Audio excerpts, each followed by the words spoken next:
दयानंद सरस्वती जी ने हमें व्याकरण को समझाने के लिए उनका बहुत बड़ा योगदान है। उनकी सबसे बड़ी विशेषता ये है कि जो अष्टाध्यायी हम क्रम के अनुसार पढ़ते हैं, अनुवृत्ति के क्रम से हम पढ़ रहे हैं, वो क्रम एक प्रकार से लुप्त हो चुका है।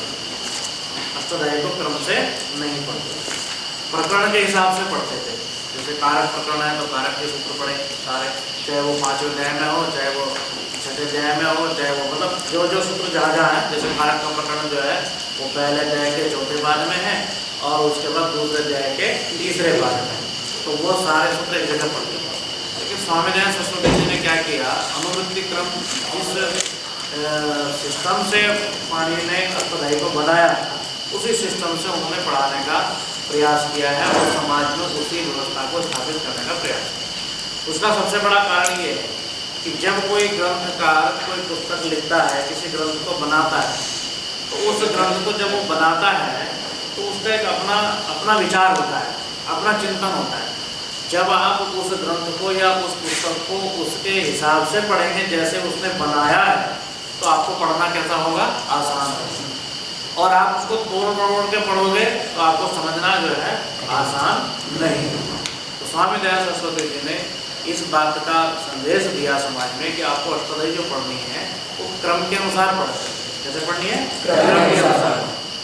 इसीलिए उन्होंने अष्टाध्यायी भाष्य में लिखा, तो उस समय पर प्रथमावृत्ति या का निर्माण नहीं हुआ था, तो जो प्राय करके पढ़ने वाले लोग थे तो वो काशिका के माध्यम से ही पढ़ते थे।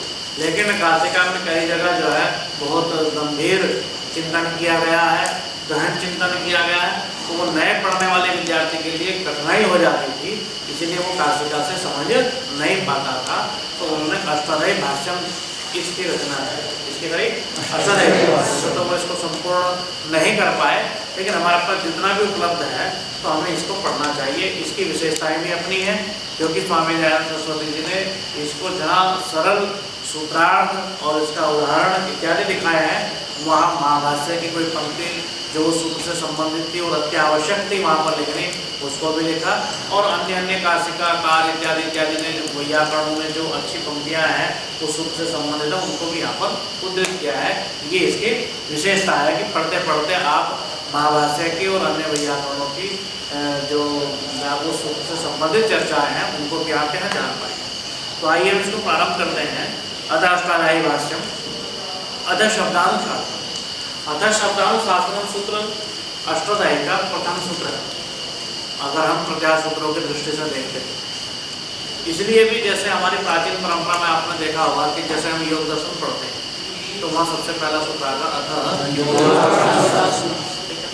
ऐसे ही अगर हम और किसी ग्रंथों को देखते हैं तो अथातो ब्रह्म जिज्ञासा, है ना। इस प्रकार से अतः शब्द का प्रयोग करके और ग्रंथ को आरंभ करने की प्रक्रिया हमारे यहाँ पर चल रही है। अतः शब्द अव्यय है और जब आप इसको देखोगे तो ये प्राय करके मंगलाचरण प्रारंभ करने के अर्थ में इत्यादि इत्यादि अर्थों में इसका अतः शब्द का प्रयोग हुआ है और ये हमारी प्राचीन परंपरा रही है। पहले वाले ग्रंथों में आपको जैसे आजकल हम लौकिक उदाहरणों से मंगलाचरण करते हैं, श्री गणेशाय नमः करता है, कोई कुछ करता है इत्यादि, कहीं पर भी पुराने ग्रंथों में आपको मंगलाचरण की ये परंपरा नहीं मिलेगी। ये आज की परंपरा है, पुराने ग्रंथों की परंपरा नहीं। बहुत लोगों ने ये भी कहा कि अतः शब्दानुशासन जो सूत्र है वो पाणिनि का सूत्र नहीं है। क्यों नहीं है पाणिनि का सूत्र? तो वो कहते हैं कि नहीं, प्रत्याहार सूत्र तो बनाए हुए होंगे अन्यों के और ये पाणिनि का सूत्र नहीं, पाणिनि ने वृद्धिराज से बनाया। परंतु उनके लिए सबसे बड़ा प्रमाण ये है कि महाभाष्यकार जो सूत्रों की व्याख्या करते हैं महाभाष्य में, तो केवल पाणिनीय सूत्रों की व्याख्या करते हैं। किसकी व्याख्या करते हैं? पाणिनीय। और सबसे पहले जब उन्होंने व्याख्यान प्रारंभ किया महाभाष्य का, तो उसमें उन्होंने व्याख्यान अतः शब्दानुशासन से ही प्रारंभ किया। तो ये हमारे लिए बड़ा प्रमाण है कि अतः शब्दानुशासन सूत्र भी किसका है? पाणिनि। अब स्वामी दयानंद सरस्वती जी भी जो यहाँ व्याख्या लिख रहे हैं वो किसके लिखेंगे? पाणिनि के सूत्रों की लिखेंगे। तो यहाँ पर इन्होंने भी सबसे पहले इसकी व्याख्या लिखी है, तो इससे भी ये बात सिद्ध होती है कि सूत्र किसका है? पाणिनि का। अथ इति अव्यय पदम, अथ इति अव्यय पदम। यहाँ जो अथ शब्द है ये कैसा है? अव्यय। अव्यय शब्द वो होते हैं जिनके रूप नहीं चलते, जो हर प्रकार की परिस्थिति में एक जैसे ही रहते हैं, है ना? आपने पढ़ा ना, सदृशम त्रिषु सर्वासु च विभक्तिषु वचनेषु च सर्वेषु अर्थात जो तीनों लिंगों में समान, तीनों लिंगों में समान रहता है। और वचनेषु च सर्वेषु, एक वचन, द्विवचन, बहुवचन में भी जो एक ही रूप में रहता हो, और सर्वासु च विभक्तिषु, और सारे विभक्तियों में भी एक जैसा ही रहता हो, उसको हम क्या कहते हैं? अव्यय। जैसे आप प्रयोग करोगे, रामः कथमस्ति, रामः कथमस्ति, रमा कथमस्ति, मित्रम कथमस्ति। तो कथम शब्द पे कोई इस चीज का प्रभाव नहीं पड़ रहा कि भाई आप स्त्रीलिंग के साथ प्रयोग कर रहे हो, पुल्लिंग के साथ प्रयोग कर रहे हो, या नपुंसकलिंग के साथ प्रयोग कर रहे हो। सदृशम सदृशम समान, तीन लिंगों में कैसा हो गया? समान। वचनेषु च सर्वेषु, रामः बालकाः कथम सन्ति, बालकाः कथम सन्ति, बालिकाः कथम सन्ति, मित्राणि कथम सन्ति।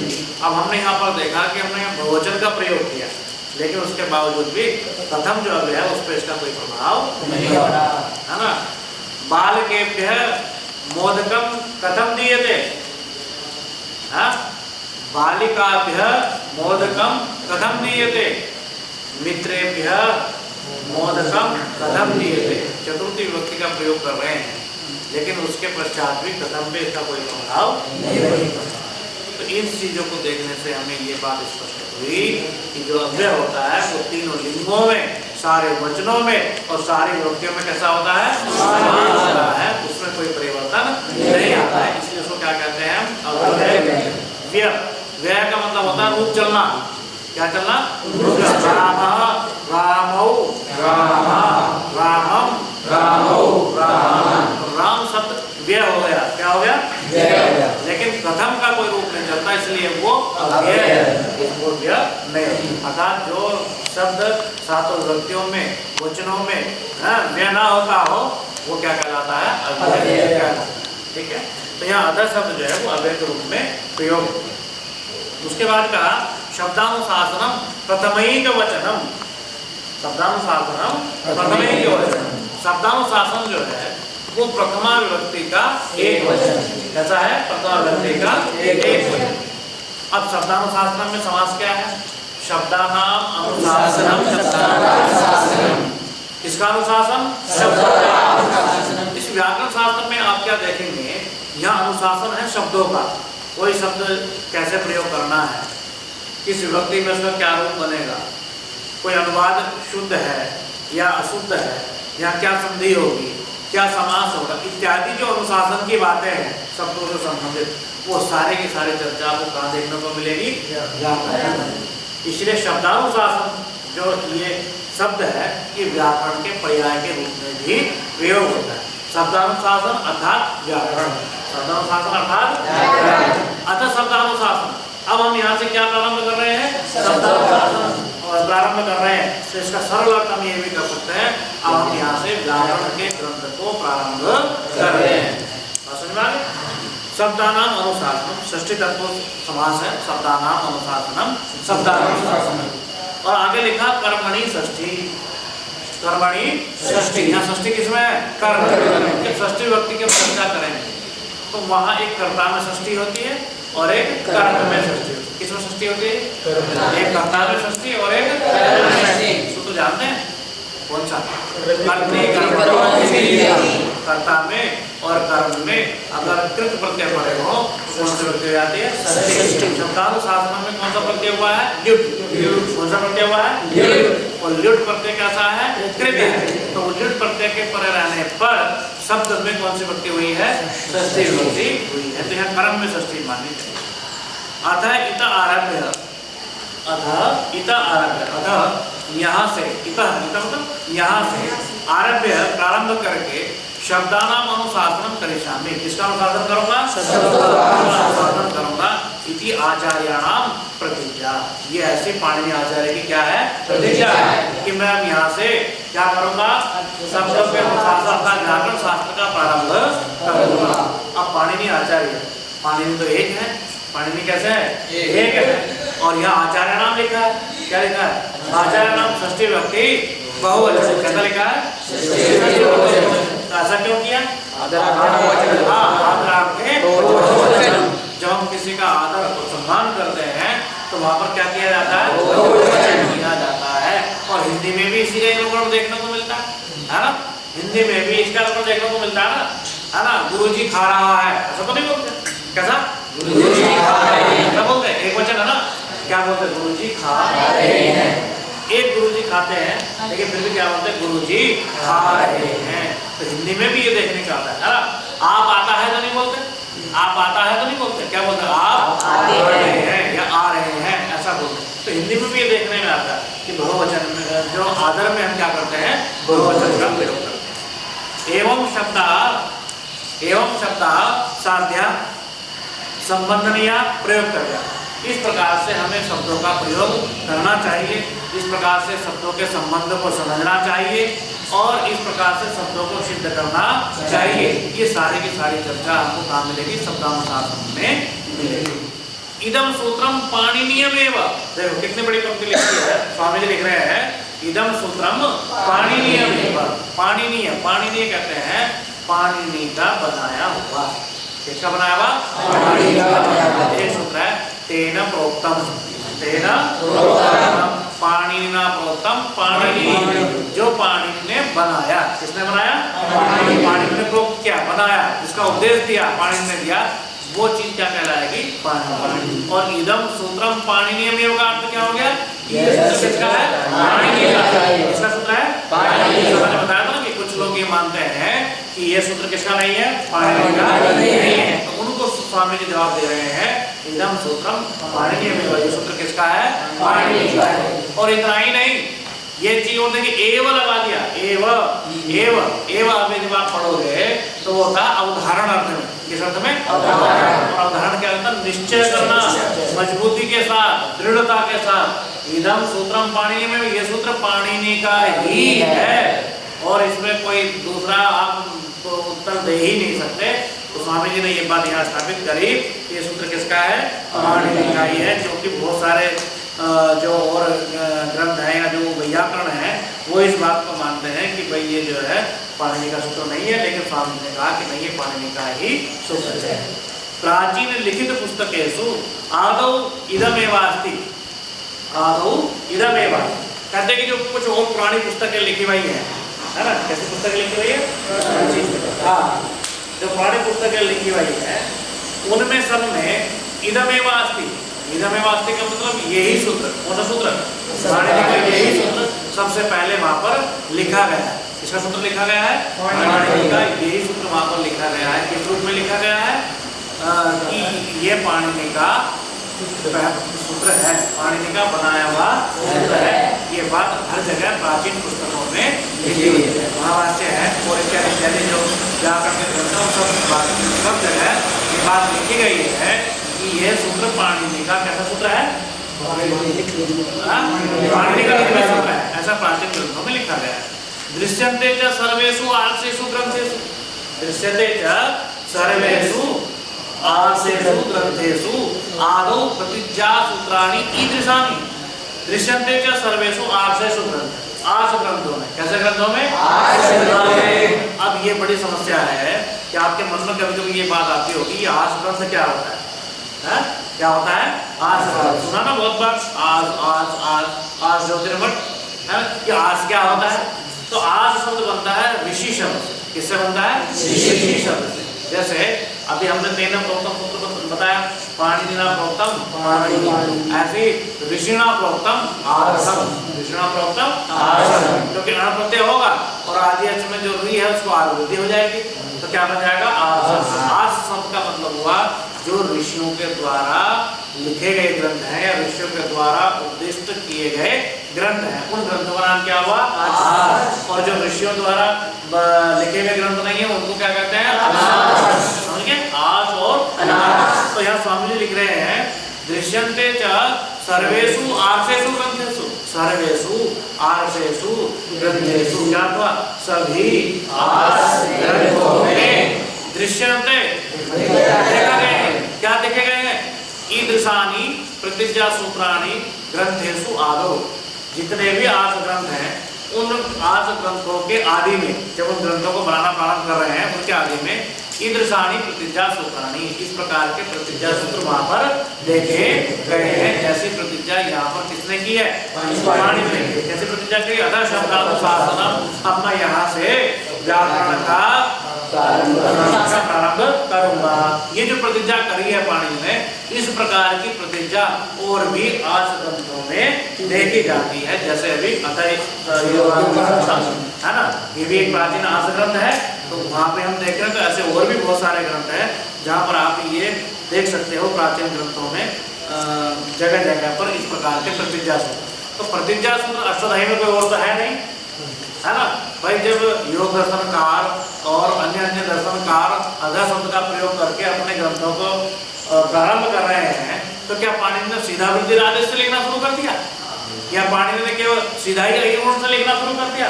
क्या वो उनको इतनी समझ नहीं थी कि कोई मुझे प्रतिज्ञा सूत्र लिखना चाहिए? या जिस प्रकार की प्राचीन परंपरा है ग्रंथ को आरंभ करने की, उसी प्राचीन परंपरा का अनुसरण करते हुए मुझे ग्रंथ का आरंभ करना चाहिए? तो ऐसे तो पाणिनि नहीं थे, ऐसे तो मंदबुद्धि नहीं थे, समझे ना। तो इसका मतलब है कि जैसे प्राचीन और ग्रंथों में भी प्रतिज्ञा सूत्र लिखे गए हैं, और वैसे ही प्रतिज्ञा सूत्र किसने लिखा है? पाणिनि ने लिखा है। तो उससे ये बात दृढ़ता से स्पष्ट हो जाती है कि ये सूत्र किसका है? पाणिनि का ही है। ठीक है, अतः शब्दानुसार। अब इसके बाद चर्चा करते हैं अयु की। इसकी अयु लिखते हैं अयु अ इ उ इति एतान तीन वर्णों को, किसको? तीन वर्णों को वर्णान उपदिश्य, उपदिश्य का मतलब उपदेश करके, अ इ उ तीन वर्णों का उपदेश करके अंते नकारम इकम करोति, अंत में क्या किया है? ऐसा इत संज्ञक वर्ण भी लगा दिया। इत संज्ञक वर्ण होता है जिसको हम तस्य लोप से बाद में हटा देते हैं। अलंकरण से णा की संज्ञा करेंगे और तस्य लोप से उसको हटा देते हैं, तो क्या बन जाएगा? अ इ उ। तो इन तीन वर्णों का उपदेश किया। नहीं तो आप कह सकते हो अ इ उ हमारे तो चार है ना, और आप बता रहे हो कि तीन वर्णों का उपदेश करके। तो तीन वर्ण कब होंगे? जब हलंत्यम से णा की संज्ञा करके और तस्य लोप से उसका लोप कर दिया जाएगा। उसके बाद कितने बचे? तीन बचे। इन तीन वर्णों की संज्ञा करके, है ना, जो इन तीन वर्णों का उपदेश करके नकार निकम करोति, नकार की संज्ञा करी है। अब आप क्या हो कि भाई जब तीन का ही उपदेश करना था, फिर णा क्यों लगाया? है ना, क्या जरूरत थी इसको करने की? तो आगे कहते हैं प्रत्याहारार्थम। किसके लिए? प्रत्याहार बनाने के लिए। क्या बनाने के लिए? कि प्रत्याहार क्या है? तो देखो प्रत्याहार की परिभाषा है प्रत्याहारिते संक्षिप्ते जिसमें वर्णों को क्या किया जाता है? संक्षिप्त किया जाता है। आपको कभी कभी लगता होगा कि आजकल जैसा अंग्रेजी में जैसे लिख दिया BK शर्मा, है ना, या किसी का नाम है विष्णु शर्मा, तो बी शर्मा, ऐसे देखा है शॉर्टकट नाम बहुत चलते हैं, बहुत चलते हैं ना शॉर्टकट नाम। तो आपको कभी कभी लगता होगा कि देखो ये बड़े मॉडर्न है और हमसे जो है आगे हैं, बड़ा शॉर्ट में काम चला लेते हैं, है ना। लेकिन पाणिनि उनका भी गुरु है बहुत लंबा, समझे कैसे इतना शॉर्ट में काम चला दिया, ऐसे चलाया शॉर्ट में काम। अभी बताया कि प्रत्याहार्यन्ते संक्षिप्यन्ते वर्णा यस्मिन् प्रत्याहार, जिसमें वर्णों को क्या किया जाता है? संक्षिप्त किया जाता है। बड़ी अच्छी चीज निकाली पाणिनि ने। आपको कभी कभी जब आप अष्टाध्यायी याद करते हो, व्याकरण पढ़ते हो, आपको लगता है इतना बड़ा व्याकरण लिख दिया है ना, 4000 सूत्र और ये सब इतना पढ़ना, लेकिन ये उससे बहुत बड़ा विशाल था, बहुत ही ज्यादा विशाल था। ये तो पाणिनि ने संक्षिप्त बहुत कर दिया, जो आज आसानी से हम इसको पढ़ रहे हैं। नहीं तो इतना आसान नहीं था इसको पढ़ना, बहुत व्यापक था। व्यक्ति की पूरी जो है जिंदगी गुजर जाती थी, लेकिन फिर भी वो सारे व्याकरण को नहीं पढ़ पाता था। ये स्थिति थी। लेकिन पाणिनि ने तो इतना छोटा कर दिया कि आप जो है 6-7 महीने में मेहनत करके पूरी अष्टाध्यायी याद कर लेते हो, है ना। 3-4 साल में व्याकरण पढ़ लेते हो, इतना आसान कर दिया। तो ये पाणिनि ने इसको आसान किया कैसे? अब आप देखिए, जैसे एक सूत्र है इको यणचि, आप सभी जानते हो, है ना, इको यणचि। अब इको में एक प्रत्याहार है, हाँ जी, तो एक प्रत्याहार में हम बनाएंगे तो ई उ री। यण में आप कौन-कौन से अक्षर लाएंगे? या, 4 अक्षर उसमें आ गए। और अच में क्या लाएंगे? तो तो अ से लेकर कहीं से लेकर के जितने बनेंगे सारे वर्ण उसके अंतर्गत आ गए। अब आप मानो कि अगर ये प्रत्याहार की कल्पना जो है पाणिनि ना करते तो एक वर्ण के सूत्र कितना बड़ा बनता है, इक्के जितने वर्ण आए वो सारे कहने पड़ते, यण में जितने वर्ण आए वो सारे कहने पड़ते, और अच में जितने वर्ण आए वो सारे कहने पड़ते। तो सोचो कितनी बड़ी स्थिति हो जाती। हाँ, सूत्र कितना बड़ा हो जाता सूत्र बड़ा। लेकिन पाणिनि ने प्रत्याहारों की कल्पना करके क्या कर दिया, सूत्र को संक्षिप्त कर दिया, जिससे आसानी से हमको जो है व्याकरण समझ में आ जाए, पढ़ने में समस्या ना हो, याद करने में समस्या ना हो, है ना। और वहां देखो, वहां तो बड़ी समस्या हो जाती जब अल होता, अलोंत से क्यों जी, क्या हो जाता, अलोंत से, और सारा ही कहना पड़ता। अब जो इतना छोटा सा सूत्र दिख रहा अलोंत से, वो कितना बड़ा हो जाता है ना। तो कितना बड़ा उपकार किया पाणिनि ने हमारे ऊपर कि जो व्याकरण ग्रंथ इतना विशाल था उसको क्या कर दिया, संक्षिप्त कर दिया। इसलिए यहाँ पर एक प्रश्न था कि भाई ये जो प्रत्याहार बना रहे हो इससे क्या प्रयोजन है, क्योंकि बिना प्रयोजन तो हम कुछ करेंगे नहीं, बिना प्रयोजन तो आप नहीं करोगे ना। तो हम क्यों बनाए प्रत्याहार, क्यों बनाए हम ये जो आप कह रहे हो कि भाई 3 वर्ण का उपदेश कर दिया और हर एक प्रत्याहार सूत्र के अंतिम में अण क प लगा दिया आपने, ये क्या कारण, बोले प्रत्याहार। किसके लिए, किसके लिए, प्रत्याहार। समझ में आई। तो प्रत्याहार क्या करता है, प्रत्याहार हम शब्दों को संक्षिप्त करता है, संक्षिप्तकरण का काम कैसे करता है, जैसे हमने अभी एक देखा। तो यहाँ पर जो लगाया है वो किसके लिए लगाया है, प्रत्याहार के लिए लगाया है। तेन अण प्रत्याहार सिद्धि, है ना, उदाहरण के रूप में एक दिखा दिया, उससे किसकी सिद्धि, कौन बन जाएगा, अण प्रत्याहार, अण प्रत्याहार की सिद्धि हो जाएगी, है ना। जैसे अण प्रत्याहार बनाएंगे तो अ ई उ ये 3 वर्ण उसमें आ जाएंगे। अण प्रदेशानि सूत्राणि ऊर्ण रपर, बोले ये अण का क्या लाभ होगा फिर, तो बोले जैसे ऊर्ण रपरा सूत्र है, कौन सूत्र है, तो ऊर्ण में अण आया है, क्या आया है, अण। अण क्या है, तो आपको कहाँ जाना पड़ेगा, तो प्रत्याहार सूत्रों में अण क्या है ये समझने के लिए कहाँ जाना पड़ेगा, तब आपको समझ में आएगा अ ई उ इसका नाम अण है। तो इस प्रकार से बहुत सारे उदाहरण मिल सकते हैं। इत्यादि अनेन णकारेण अणैवे का प्रत्याहारो वेद्य, है ना। यहाँ पर ण से ऐसा प्रत्याहार जिसके अंतिम में अण, ये केवल अकेला अण ही है जो इस ण से बना, अण प्रत्याहार, ठीक है, अकेला ही एक है। अब यहाँ पर एक प्रश्न ये उठा रहे हैं स्वामी जी, महाभाष्य में वैसे ही प्रश्न उठाया गया है, लेकिन विचार की दृष्टि से एक प्रश्न यहाँ उठा रहे हैं कि जब हम वर्णमाला पढ़ते हैं, ये प्रत्याहार सूत्र पढ़ते हैं, तो यहाँ अ ई उ, है ना, तो जितने भी स्वर लिखे गए हैं यहाँ पर उसमें हम देख रहे हैं कि अ ह्रस्व स्वर है, ई ह्रस्व स्वर है, उ ह्रस्व स्वर है, री ह्रस्व स्वर है, लृ है ना, और ए ओ ऐ औ इनके तो ह्रस्व होते नहीं, ये दीर्घ है ना, समझ में आएगा। अब समस्या ये हो रही है कि भाई आपने सारे व्यंजनों का इसमें लगभग समावेश किया है, अगर आप छोड़ दो अयोग भाव को, अयोग भाव का बाद में हमने समावेश दूसरे रूप में किया है, तो अयोग भाव इसको व्यंजनों को देखें तो सारे व्यंजन उसमें आ जाते हैं। पर ऐसा क्यों किया कि आपने केवल ह्रस्व स्वरों का ही इसमें प्रयोग किया है, दीर्घ स्वरों का तो इसमें प्रयोग नहीं है ना। तो उसी बात को समझाने के लिए यहाँ पर स्वामी जी कहते हैं किम प्रयोजन। और एक और दूसरी समस्या ये है, तो जब आप वर्णजान शिक्षा पढ़ेंगे उच्चारण स्थान क्या है, ठीक है, आ का उच्चारण स्थान।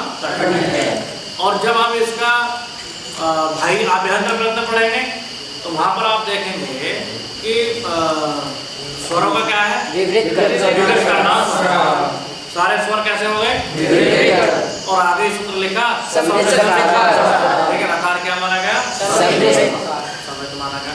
तो आकार समृद्ध हो गया, उच्चारण स्थान, ठीक है। अब समस्या ये है कि एक सूत्र पाणिनि ने बनाया पहले ही पाद में, अणुदित श्रवणस्य ये सूत्र कहता है कि जो अण है, अण में जितने अक्षर है, अ से लेकर के और आ तक रण के ण तक अण प्रत्याहार बना, और अणुदित श्रवणस्य क्या प्रत्याहार।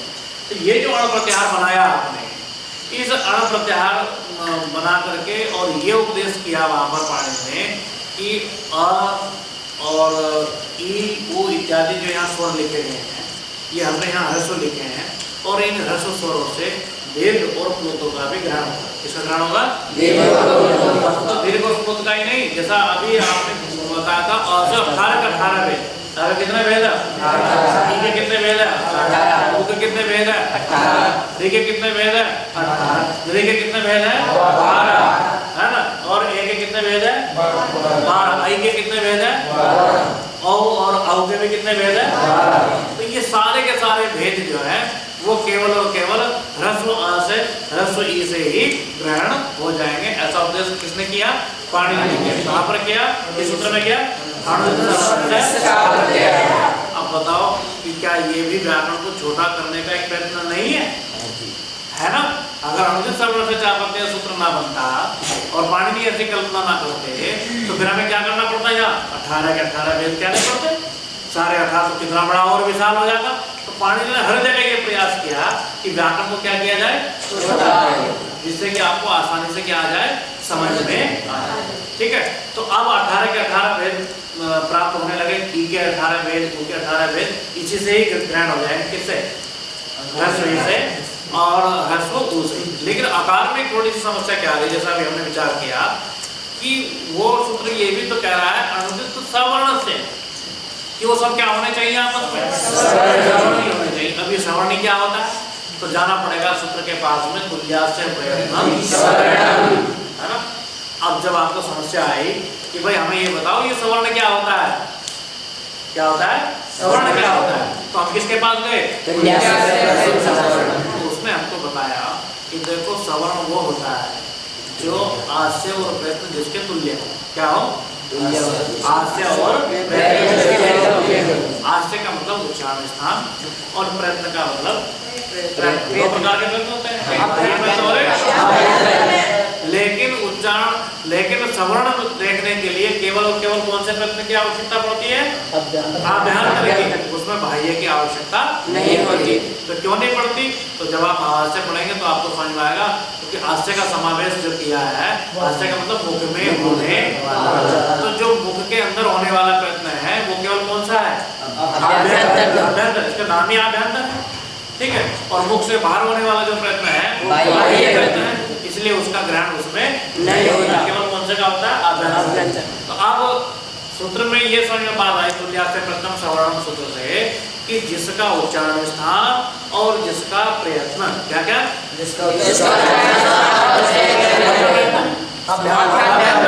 समान हो वो क्या कहलाएंगे? वो वर्ण। अब जैसे ई का देखते हैं, पहले आ को थोड़ा पास में रखते हैं। ई का उच्चारण स्थान क्या है? ठीक है, और विवृत करना ई जो है विवृत हो गया और उच्चारण स्थान ह्रस्व ई से 18 के 18 इकारों का ग्रहण हो गया।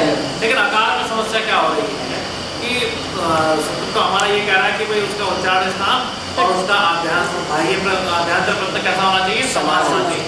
तो आकार जो है उसका उच्चारण स्थान कंठ है, लेकिन समस्या क्या होगी कि समृद्धस्तु आकार जो ह्रस्व अ है, कैसा अ? उसका जो आभ्यंतर प्रयत्न है वो कैसा है? समृद्ध है। अब और बाकी जितने बचे दीर्घ और प्लुत, उनका उच्चारण स्थान कैसा हो गया? तो अब समस्या क्या आई? सूत्र ने तो हमको ये कहा था तुल्यास्य प्रथम उच्चारण स्थान और प्रयत्न कैसा होना चाहिए? समान होना चाहिए।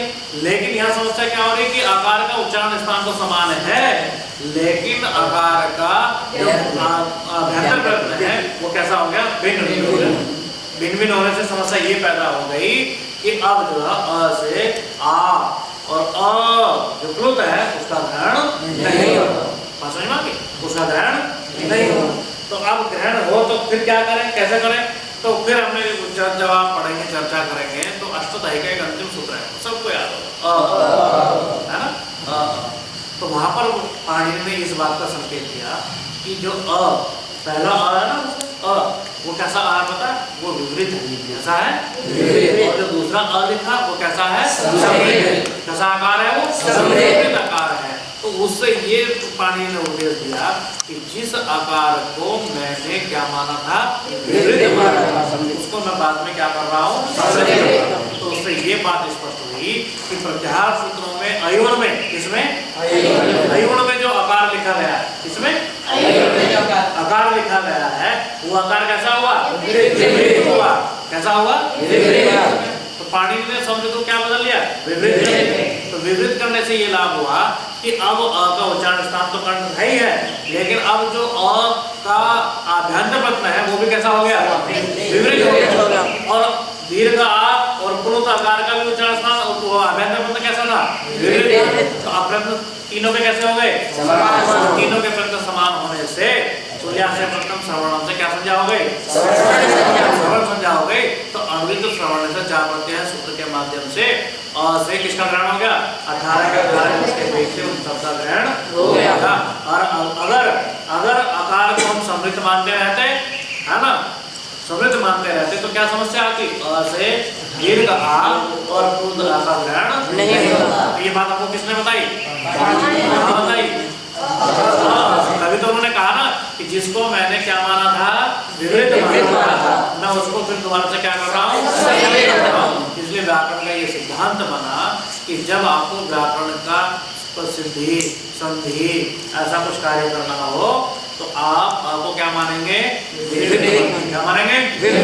लेकिन जब आकार का उच्चारण करना हो तो तब आकार क्या मानेंगे? बात समझ में आई? इसीलिए कहा जाता है कि जो आकार है वो जो है प्रयोग में, व्याकरण के प्रयोग में तो कैसा होगा? विपरीत होगा। और उच्चारण में कैसा होगा? विपरीत होगा। स्पष्ट होगी ये बात? इसलिए पढ़ने में दो अंतिम में 2 आकार लिख करके ये बात स्पष्ट कर दी। तो यहाँ पर महाभाष्यकार एक प्रश्न उठा रहे हैं, आकार से विपरीतोपदेश आकार ग्रहण, कि आकार का विपरीतोपदेश करना चाहिए। क्या करना चाहिए? किसका? उपदेश करना चाहिए, करना चाहिए। तो अभी बताया ना जैसे, तो क्यों करना चाहिए? प्रश्न उठता है, बोले आकार ग्रहण इसलिए करना चाहिए जिस तरह के आकार भी क्या हो जाए? अन्यथा यदि आप आकार का विपरीत उपदेश नहीं करेंगे तो उससे ये समस्या आएगी कि आप उससे आकार ग्रहण नहीं कर पाएंगे। बोले किम प्रयोजनम? आगे प्रश्न उठाया, किम प्रयोजनम? आकारः सर्वग्रहणेन आकारमपि यथा ग्रहणीया, है ना? आकारः सवर्ण ग्रहणेन आकारमपि यथा ग्रहणीया। जब आकार सवर्ण हो जाएगा, क्या हो जाएगा? सवर्ण हो जाएगा। तो उससे फायदा ये होगा कि आकारमपि यथा ग्रहणीया, तो किसका ग्रहण कर लेगा? आकार का भी ग्रहण कर लेगा। और यदि आप उसको विपरीत नहीं मानोगे तो सवर्ण संज्ञा नहीं होगी, सवर्ण संज्ञा नहीं होगी। प्रत्यय सूत्र जो कह रहा है कि भाई अण जो है सवर्णी का ही ग्रहण कराता है, तो सवर्ण संज्ञा नहीं होगी तो सवर्णी का ग्रहण भी नहीं होगा। और अ से आकार के 18 विधियों का ग्रहण भी नहीं होगा। उसका समाधान तभी होगा जब आपको आप क्या मान लोगे? विपरीत मान लोगे। स्पष्ट होगी ये? क्या मान लोगे? विपरीत। अयम आकार है, स्वामी लिखते हैं, अयम आकार यह शास्त्रे विपरीता उपदिश्यते। ये जो आकार है यह शास्त्र व्याकरण शास्त्र है। इस व्याकरण शास्त्र में कैसा माना गया है? माना गया है। प्रयोग हेतु समृद्ध एवं, लेकिन जब आप उच्चारण करोगे, आप उसका क्या करोगे? उच्चारण, तब वो क्या माना जाएगा? समृद्ध माना जाएगा। कथम? कैसे माने? भाई किसी के कहने मात्र से हम कैसे मान ले?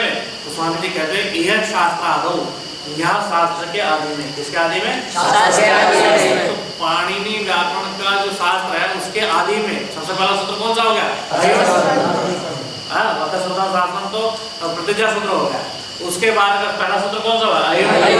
शास्त्र के आदि में समृद्धस्य विपरीतम प्रतिपाद्य। पाणिनि ने क्या किया कि प्रत्याहार सूत्र में जो आकार लिखा, किसमें लिखा? प्रत्याहार सूत्र में। किसमें? हाँ, कुछ लोग ऐसा मानते हैं कि प्रत्याहार सूत्र पाणिनि का ही नहीं, तब क्या होगा बताओ? बड़ी समस्या पैदा हो जाएगी नहीं हो जाएगी?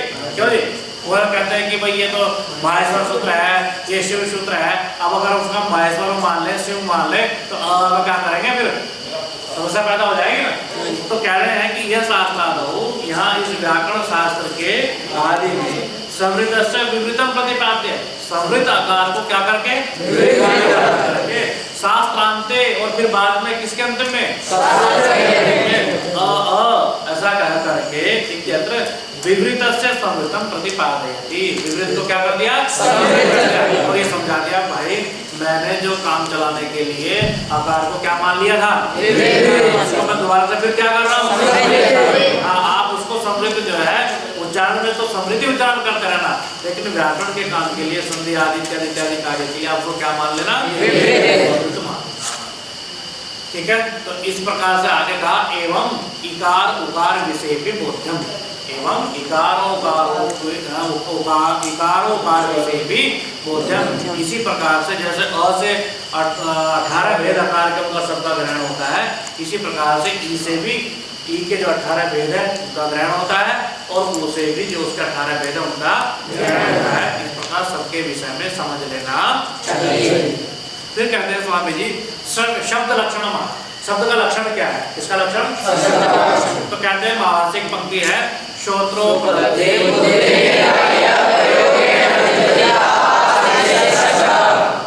तो कहते हैं श्रोत्रोपलब्धि, श्रोत्रोपलब्धि, उपलब्धि, उपलब्धि मतलब होता है प्राप्ति, उपलब्धि मतलब प्राप्ति, लव धातु ना, लव लव माने क्या होता है, तो उपलब्धि का अर्थ क्या हुआ, प्राप्ति। और सबसे पहले लिखा श्रोत्रेण उपलब्धि, प्राप्ति कैसे, श्रोत्र माने किससे उपलब्धि, मैं बोल रहा हूँ आपके पास तक आवाज कैसे जा रही है, यंत्र लगा हुआ ना, तो ये कान वाला जो यंत्र है इससे आवाज आप पकड़ रहे हैं, है ना, इससे आप पकड़ रहे हैं, तो उपलब्धि किससे हो रही है, ठीक है। शब्द की उपलब्धि किससे होती है, कान से। और आप जो है कान बंद कर दो पूरे जोर से और कोई और उपाय आप लगा कर देख लो तो आपको शब्द की उपलब्धि हो ही नहीं सकती, केवल किससे होगी, कान से होगी। श्रोत्रेण उपलब्धि, किससे, कान से उसकी प्राप्ति हो रही, किसकी, शब्द। और बुद्धि निर्ग्राह्य, और किससे ग्रहण किया जाता है, बुद्धि तुरंत निश्चय करती है। जैसे आपने बोला कपोता, तो बुद्धि ने तुरंत एकदम ग्रहण किया, शब्द आपके कान से शब्द गया अंदर और तुरंत बुद्धि ने ग्रहण किया कबूतर, कबूतर ऐसा कहा जाता है। कितनी देर, ये बहुत एक ये मान के चलिए कि एक सेकंड का भी काम नहीं है, कितनी तेज गति होती है ना। तो कहते हैं ना कि भाई कंप्यूटर की संरचना जो है मस्तिष्क के आधार पे की है, लेकिन हमारा जो मस्तिष्क है वो इतनी जल्दी गणना करता है कि कंप्यूटर भी उसके सामने फेल है। कितनी देर लगती है, जैसे आपको किसी ने आदेश दिया है ना, गच्छ आम्रफलम आना है, गच्छ आम्रफलम, कितनी जल्दी समझ में आया था आपको, कितना, एक सेकंड 2 सेकंड तुरंत समझ में आया था, है ना, जाओ तुरंत आम का फल लेकर के आइए, कितने देर समझ में, ध्वनि गई और बुद्धि ने तुरंत ग्रहण करके आपको बता दिया ये कहा जा रहा है, तुरंत बता दे एकदम तुरंत। ऐसे कहा तो श्रोत्रोपलब्धि बुद्धि निर्ग्राह्य है, जो कानों से क्या होता है, प्राप्त होता है, और बुद्धि से क्या होता है, ग्रहण होता है। तो बोले बाहर कैसे आता है, अंदर तो चला गया और ग्रहण भी हो गया। बोले प्रयोग है ना अभिज्वलित, जब आप उसका प्रयोग करोगे, जब क्या करोगे, अभिज्वलित, क्या हो जाएगा, प्रयोग है ना अभिज्वलित। आप चुप बैठे रहो तो शब्द आएगा क्या बात, नहीं आएगा। जब उसका प्रयोग करोगे तो शब्द क्या होगा, और रहता क्या है, आकाश देश में स्थान है ना, जो रिक्त स्थान है उसमें वो विद्यमान रहता है। किसके लक्षण है, शब्द के। तो यहाँ शब्द की कितनी विशेषता बताई है, 4 विशेषता। पहली विशेषता क्या हुआ, है ना, श्रोत्रोपलब्धि बुद्धि निर्ग्राह्य, बुद्धि के द्वारा प्रयोगेण अभिज्वलिता, प्रयोग से कैसा होता है, होता है। और आकाश देश, और कहा रहता है, जैसे मैंने पहले बताया था आपको कि अगर शब्द को रिक्त स्थान ना मिले तो वो पैदा ही नहीं हो सकता। मुंह में अगर आप कुछ भर लो तो शब्द नहीं बोल पाओ, क्योंकि उसको खाली स्थान चाहिए। ये जो हमारा शरीर है ना, नाभि, शब्द की उत्पत्ति नाभि से होती है ना, तो नाभि में अगर यहाँ रिक्त स्थान ना हो तो वहां से शब्द जो है क्या नहीं होगा, बोल नहीं पाएगा। तो शब्द के लिए सबसे बड़ी समस्या ये है कि उसको आने के लिए, उसको स्थापित होने के लिए कैसा स्थान चाहिए, रिक्त स्थान। तो ये 4 लक्षण यहाँ पर शब्द के बताए हैं कि शब्द किसे कहते हैं। ठीक है, स्पष्ट होगी बात। तो ये चर्चा यहाँ पर किसके बारे में की गई है, अयोन सूत्र के बारे में की गई है। किसके बारे में की गई है, अयोन सूत्र के बारे में की गई। अब इसके बाद में अगला सूत्र रेलवे का आता है, लेकिन उसकी चर्चा हम बाद में करेंगे। एक और चर्चा हम यहाँ पर करके बात अपनी समाप्त करेंगे कि कुछ लोग एक प्रश्न ये भी कहते हैं कि जब आप संधि पढ़ते हो ना, संधि पढ़ते हो ना, संधि बढ़िया आता है, तो जब आप संधि बोलते हो योग, है ना, और ईशा, योगा ईशा। तो क्या बनता है जोड़ करके? तो गाँव में जो अ है और ईशा का जो ई है, अ और ई मिलकर क्या बन गया? ए। बन गया ए, संधि हो गई। और प्राय करके हम संधि जो है संधि पदे नित्या है ना, प्राय करके जब कोई वर्ण समीप उच्चारित होता हो तो वहां पर हम क्या करते हैं? संधि। तो अ और ई ये कहा हुआ है? बहुत समीप बोला गया ना, अ ई। तो यहाँ पर क्या होनी चाहिए? संधि। और फिर उसके बाद ऊ आ रहा है ना, फिर वो इसके बाद एक वो संधि करो। क्यों जी? करेंगे ना संधि? तो ऐसे संधि करनी चाहिए आपको, संधि करनी चाहिए। तो संधि तो यहाँ पर नहीं की, तो क्या पाणिनि भूल गए? भूल सकते ना, ऐसा तो नहीं है कि पाणिनि भूल गए क्या? तो क्यों नहीं की? उसका एक कुछ हेतु है, उनको हम सुन लेते हैं। देखिए, कुछ लोगों ने कहा कि भाई अ जो है अकार एक सूत्र है चादियो सत्य, चादियो सत्य, वहाँ चादिगण है, वहाँ पर अ पढ़ा गया है, अ ई उ ये पूरे वहाँ पर सारे पढ़े गए, अ ई उ लिखने वाले सूत्र वहाँ पर पढ़े हैं सारे। तो उनसे निपात संज्ञा होगा। क्या संज्ञा होगी? निपात संज्ञा। और जब निपात संज्ञा हो जाती है किससे? और निपात संज्ञा होकर के क्या हो जाएगा? निपात एकाजनाम, निपात एकाजनाम से क्या संज्ञा हो जाएगी? प्रक्रिया संज्ञा हो जाएगी। और जब प्रक्रिया संज्ञा हो जाती है तो प्रक्रिया संज्ञा का फल क्या है? तो क्या हो जाएगा? प्रकृतिवत भाव हो जाएगा। तो जो जैसा है वैसा ही ऐसा समाधान मानना है। लेकिन इस समाधान में कुछ समस्याएं आ सकती हैं कि अगर हम इसको जो है निपात मान ले रहे, क्या मान ले रहे? निपात मान ले रहे। तो जब आप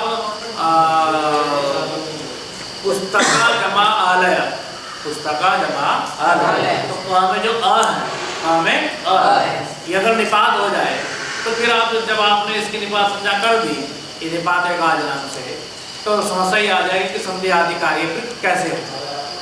फिर इसके बाद कुछ लोग ये भी कहते हैं कि यहाँ पर जो है छंदोवत सूत्राणि होते, सूत्र कैसे होते हैं? छंद मतलब वेद, जैसे वेद के मंत्र, वेद के मंत्रों में जो है दृष्टानुविधि होती है। कैसी विधि होती है? दृष्टानुविधि। दृष्टानुविधि उसको कहते हैं कि जो देखा जाए वैसा ही विधि की जाए। अगर संधि हो रही है तो संधि मान ली जाए, संधि नहीं हो रही है तो न की जाए, ये दृष्टानुविधि है। ऐसे ही छंदोवत सूत्राणि भवन्ति, सूत्र भी कैसे होते हैं?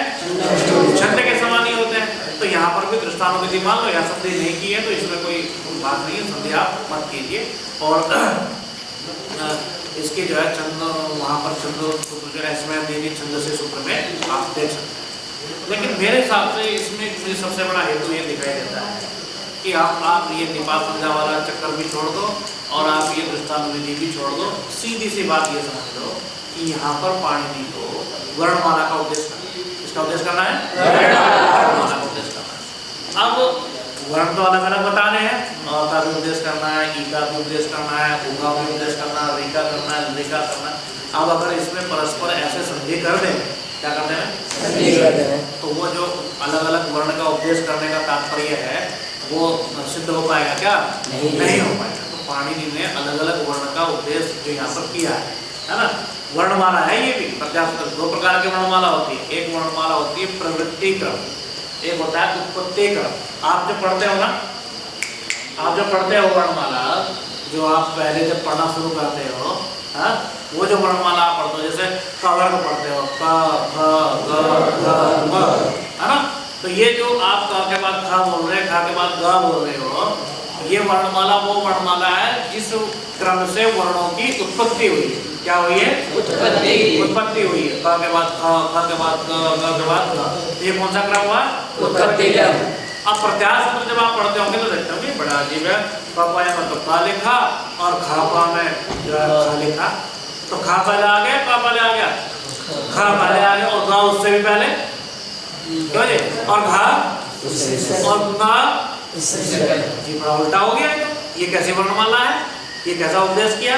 तो ये पाणिनि ने वर्णमाला का उस क्रम से उपदेश किया जिस क्रम से इसकी प्रवृत्ति व्याकरण शास्त्र में होगी, उस क्रम से। दो क्रम, एक प्रवृत्ति क्रम और एक उत्पत्ति क्रम। जब हम बचपन में पढ़ते हैं वो कौन सा क्रम होता है? और ये प्रत्याय सूत्र वाला कौन सा क्रम है? कौन सा क्रम है? तो यहाँ पर भी वर्णमाला का ही उपदेश करना है, लेकिन कैसी वर्णमाला का उपदेश? तो यहाँ अगर हम अ, ई, उ इनके अगर हम आपस में संधि कर देंगे तो क्या वर्णों का उपदेश हो पाएगा? बोलो, क्या वर्णों का उपदेश हो पाएगा? और ई मिलके क्या बन जाएगा? ए और उ मिलके क्या बन जाएगा? बोलो, ए को क्या संधि होगी? ए के बाद में अगर उ हो तो क्या संधि होगी? अयादेश होगा ना, है? तो अयादेश संधि हो जाएगी।